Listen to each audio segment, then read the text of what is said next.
want to look back at 2014 then in Cannes, when you won the Best Actress Prize here for Maps to the Stars. Yeah. What do you remember about that year and about that moment? It was a really interesting year because I think I had Hunger Games here, I had Maps to the Stars, I had some other work that I had to do. So I was actually at the festival for probably 8 days, which is the longest I've ever spent here. And I was exhausted by the time we went home. Had a great time, and my husband met me, and we stayed for one day and had a really lovely lunch, and then went home.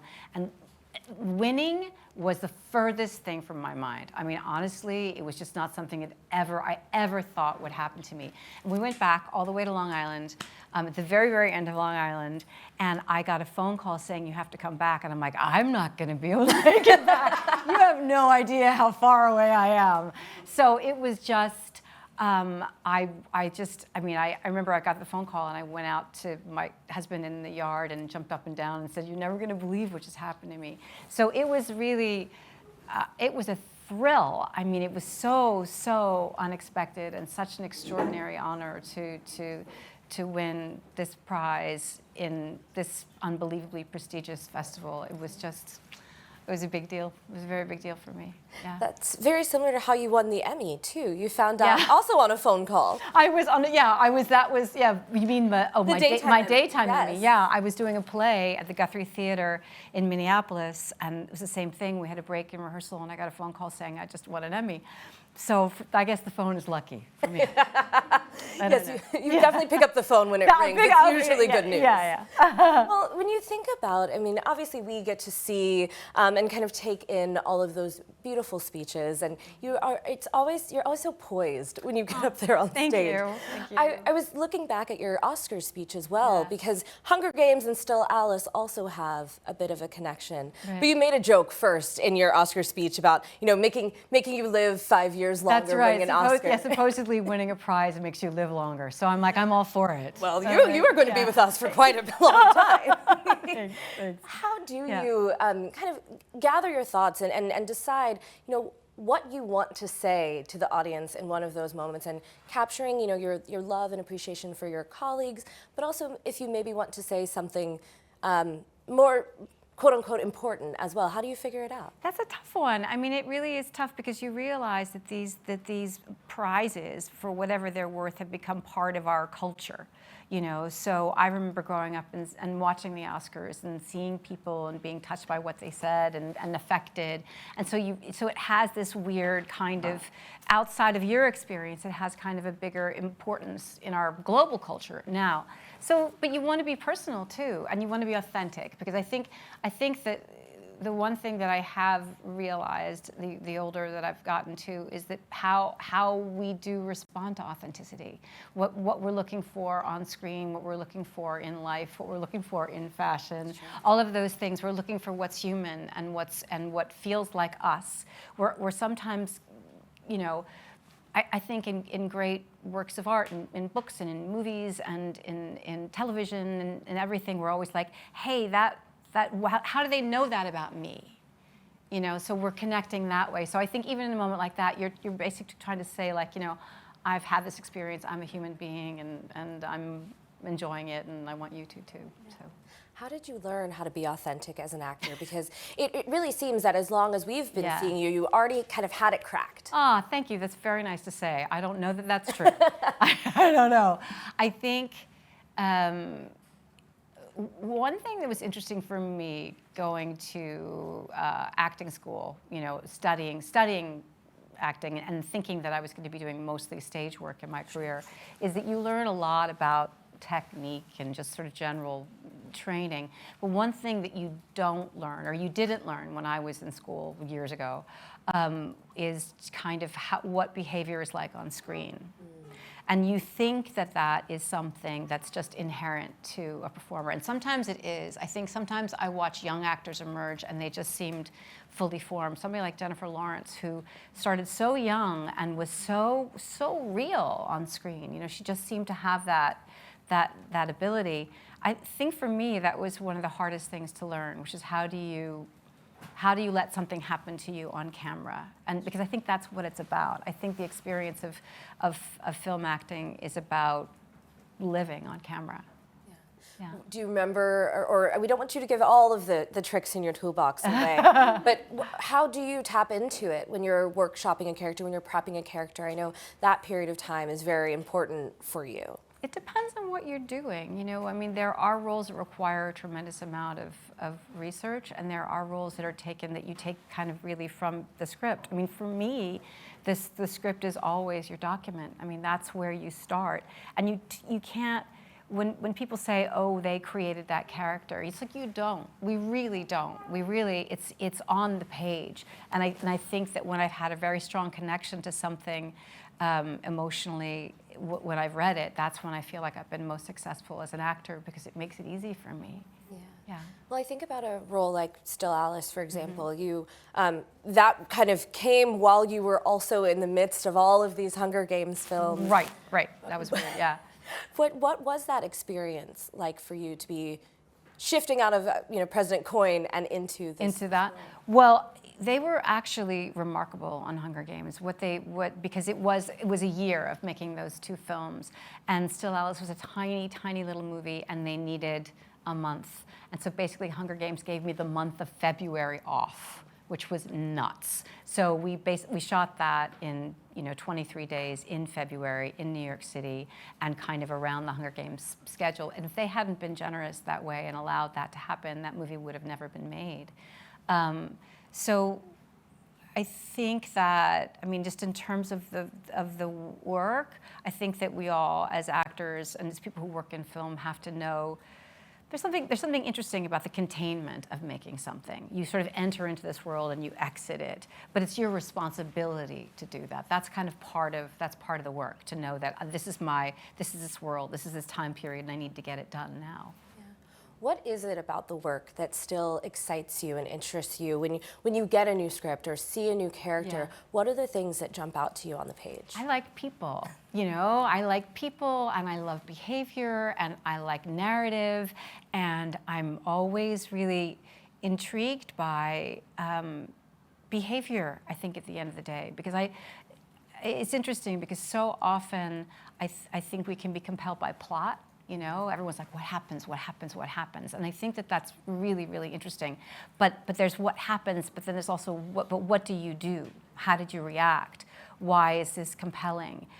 So sometimes just narrative, just plot in and of itself is like, well, we know, but we like stories. You like a thriller, you like a mystery, you like whatever. But really, it's about behavior within that. And I think people are endlessly fascinating.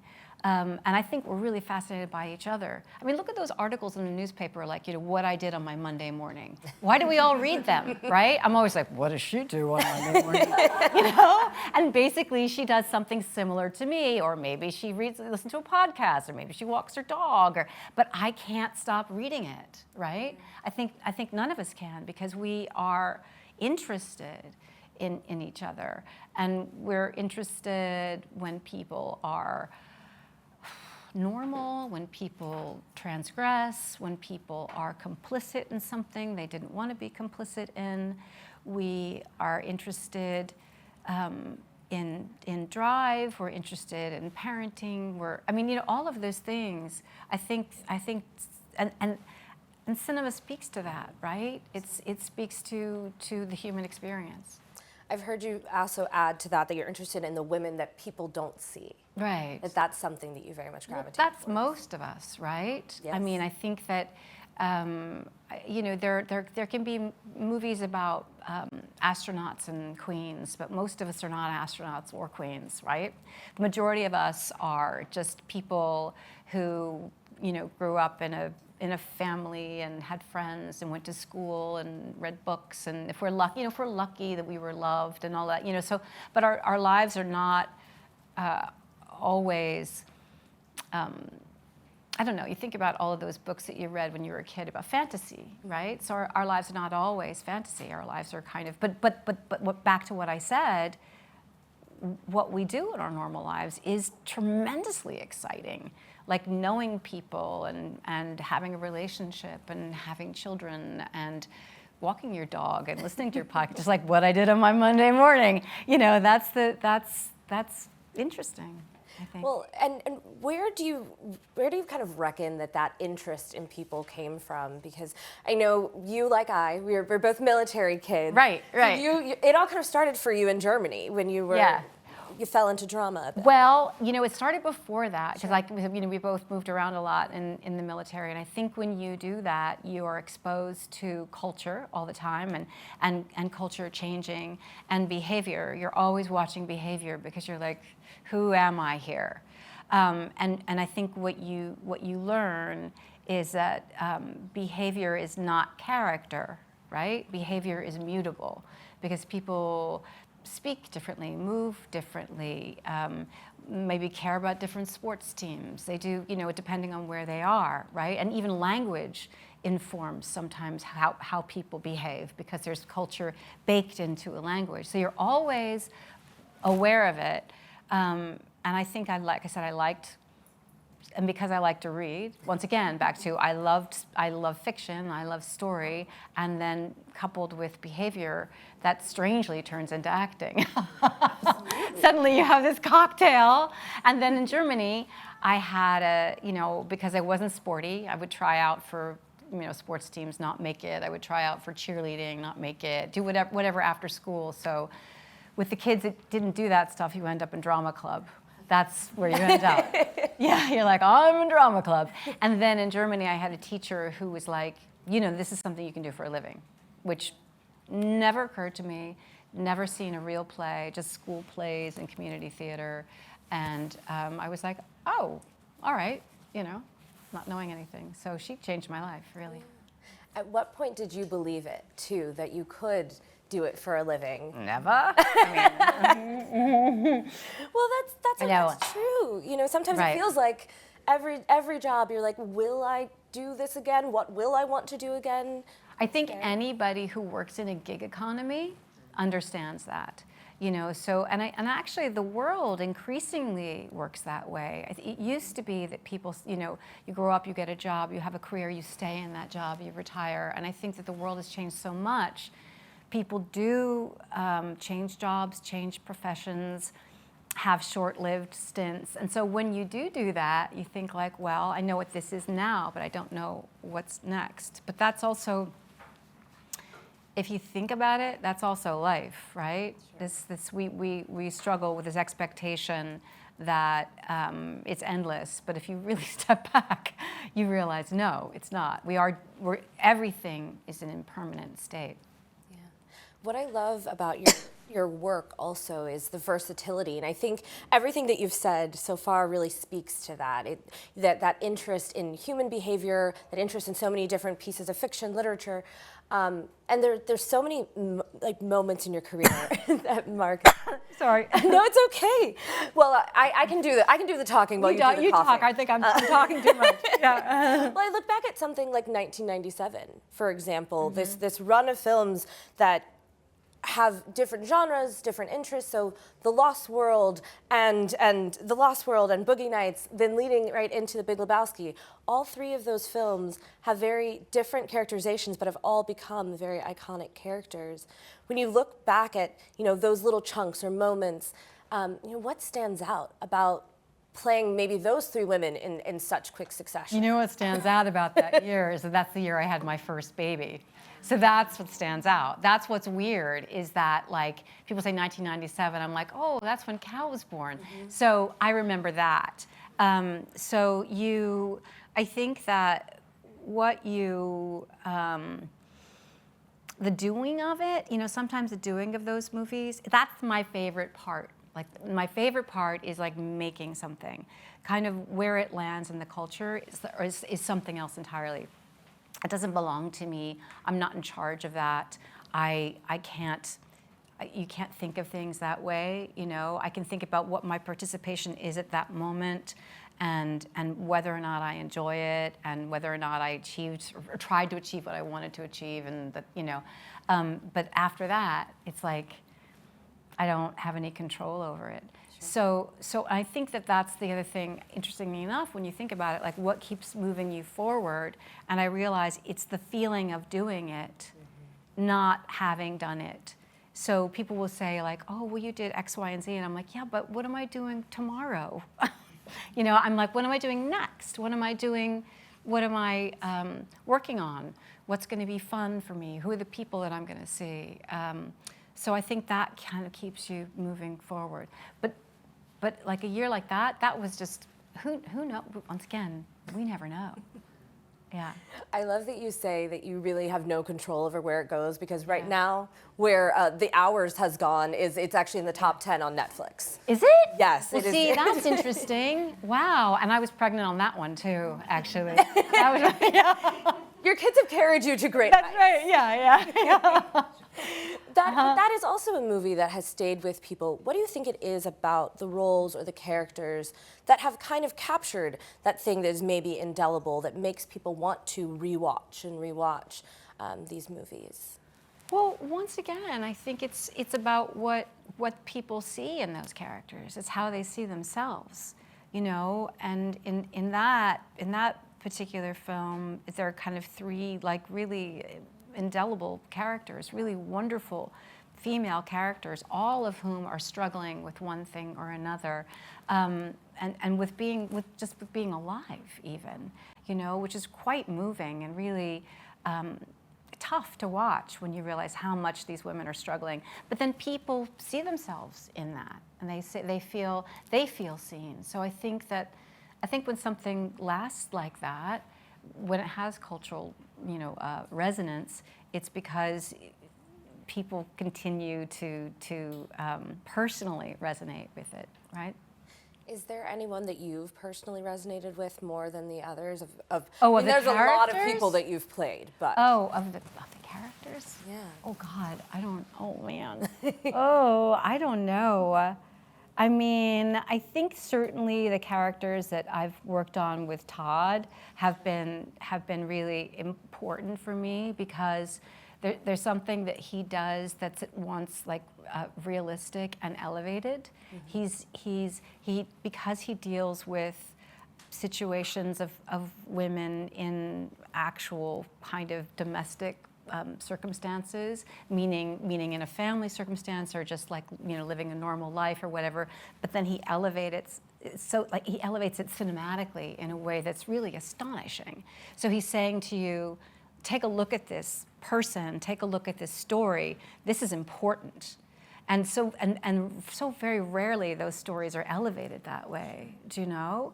So once again, it allows the viewer to say, oh, I know that, I understand that, that's me.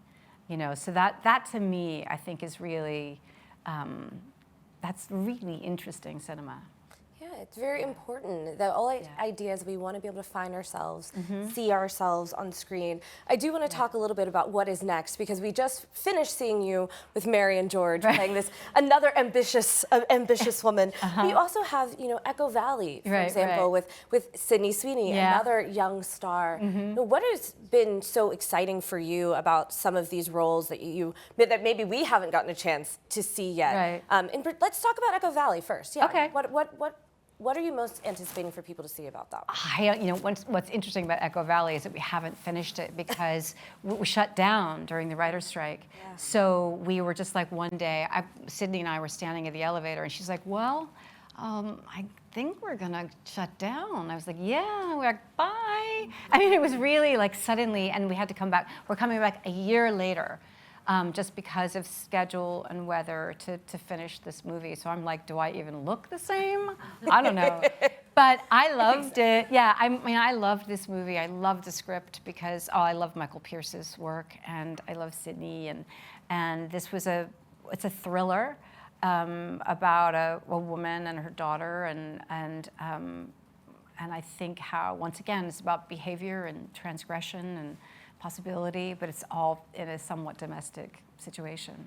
It was really fun to do. I'm excited to finish it.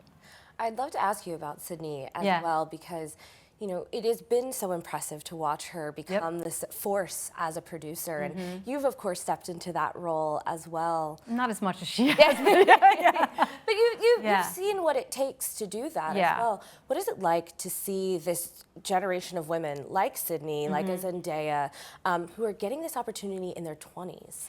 It's great. Honestly, it's wonderful. I think that, you know, culture changes, and I think, you know, Meryl was, I remember she was here getting the award, and people were asking her about producing, and she goes, I produced 4 children, and I, you know, but it's true. I think that expectations have changed. You know, what's possible for women to achieve, what is, what they have seen, what they feel that they are allowed to do has changed. So here are these young women who are saying, you know, I see this opportunity and I'm going to take it. And I don't know, certainly when I was Sydney's age, that's not something that I ever considered, that was, you know, but I think that it's different, and it's wonderful to see people emerge, really great talents emerge, and watch them kind of steer their career the way they want to go by telling the stories that they want to tell. Because that was important when you got behind a film like Gloria Bell, for example, is making sure that this story got out there. I mean, I imagine that is what you mean, that we're going to see more stories for, by, and about women at different stages of their lives with these, you know, very young women. I hope so. I hope so. I mean, with Sebastian Lelio, with Gloria Bell, we had a meeting. I loved his movie, Gloria, and we kind of had a meeting about doing it, and I think we both sort of misunderstood each other. And I was like, well, I would only do it if you did it. He was like, well, I would only do it if you did it. And so then we're like, I guess we're doing it. But it was an interesting thing, too. It was sort of a meeting someone because you admire them and you love their work and you want to work with them and you're trying to figure it out, ends up becoming a collusion and then actually a project, which I think sometimes is producing. It's like saying, I care about this. I'm going to will it into being. That is quite literally the epitome, the essence of producing. And similar to Pedro Almodovar with Tilda. What are you looking forward to most about being part? Well, you guys already started. We wrapped it. Oh yes, you are wrapped. We actually wrapped last week. Yes. But then, what can you tease for all of us about what it's like to be, you know, a part of his first real English language feature? Well, it's interesting when you work with an auteur. I mean, someone was asking about the sensibility of male and female directors, and I said what I can really speak to is what it means to work with an auteur, whether or not they're male or female, is that these are movies that are highly personal. So you are being selected by them, first of all, is always quite an honor because it means that they see something in you that relates to themselves, that they're trying to communicate. And I think with Pedro, I don't know that I was aware of how incredibly personal his films were, down to a lot of the people in his movies are people that he's worked with personally, on camera and off camera for decades. You know, now I go back and I watch, you know, I watch Pain and Glory, I'm like, oh look, there's the producer in that shot, and look, there's the boom operator over there. And so you literally see it peopled with friends and colleagues of Pedro's. So just being in that experience with Tilda, who I really adore, and to tell a story that's also inherently female and about female friendship was thrilling. It was really, really exciting, and it's a way to get close to someone too, to try to understand someone when they are kind of putting themselves out there, like on screen, on the page, continuously. You know, little personal bits of information. It's really exciting. Absolutely. Well, we could really discuss each film of yours in real detail, but we do have a couple of social media questions that we want to make sure to get to as well. So apologies, I will pull out my phone to get those. Okay. So the first question comes from @charlotte.rdb, and she asks, what female directors would you like to work with? And my follow-up to that is there are so many you have worked with, and you very much put a premium on that in your career as well. Well, I'm planning on working with Rebecca Miller again, and hopefully we'll also work with Lisa Cholodenko. Mia Hansen-Løve is somebody whose work I really admire. I think is just wonderful. Jane Campion, I'd love to work with. Lynn Ramsey and I have something that we're working on now. Channing Godfrey Peoples, do you know her? I do. So I saw her movie Miss Juneteenth, Yes. and I actually looked her up. I didn't know that she was female. A name like Channing, who knows, right? But she's somebody who I think is really wonderfully talented. So, yeah, there we go. Wow. Chloe Zhao, yeah. Well, please give us the scoop at Variety. Okay. But the next question comes from Poppy Jane, and that it's also related. It says, how do you perceive the evolution of women's representation in cinema over the course of your career? And I think that applies both in front of and behind the scenes. I do think things are changing. I think they've changed dramatically since I started out. Certainly in terms of longevity in a career. I mean, Meryl said this too the other day, this idea that when she was 40, she thought it was all going to be over. And I think that I think we're seeing women represented through all stages of their lives, which is very exciting. I'm certainly seeing more in terms of female directors. There are definitely more, and camera operators and sound people. I'm seeing more female crew members, including in the grip and electric departments. Whereas before there were none, now there are a few. So it's getting better, but we're really far from gender parity. And I also want to say, like, when I grew up, this is one of the things that's interesting. When you think about when you're a kid and you go to school, and the way they formulate the classrooms, they always make sure there are just as many boys as there are girls, right? So that's the world that we enter into, where there is ostensible parity. And you kind of go through school, and then you leave, and then once you leave, secondary school or whatever, you go, wait a second, what happened? Where did it go? Why are we treated like a special interest group when we are like 52% of the population? So that's when you realize that it's culture somehow. So as we change, once again, this is not endemic to the film world. This is something that is an issue globally. So I think reinforcing that, I think reinforcing legislation in terms of parity in places, actively trying to change culture, I think that's really important. But we have a long way to go, but we've gone further, I think, in the last, 30 years maybe than we have before. I hope so. Anyway. Yeah. Absolutely. Every step forward is a step towards progress, but we do have much more to go. Yeah. I think we have also a filmmaker in the audience, a budding filmmaker who had a question as well.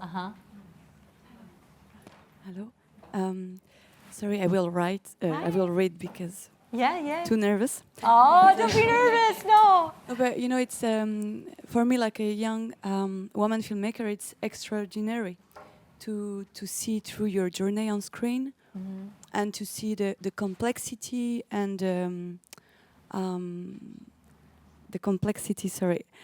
complicity of your characters with other female characters, and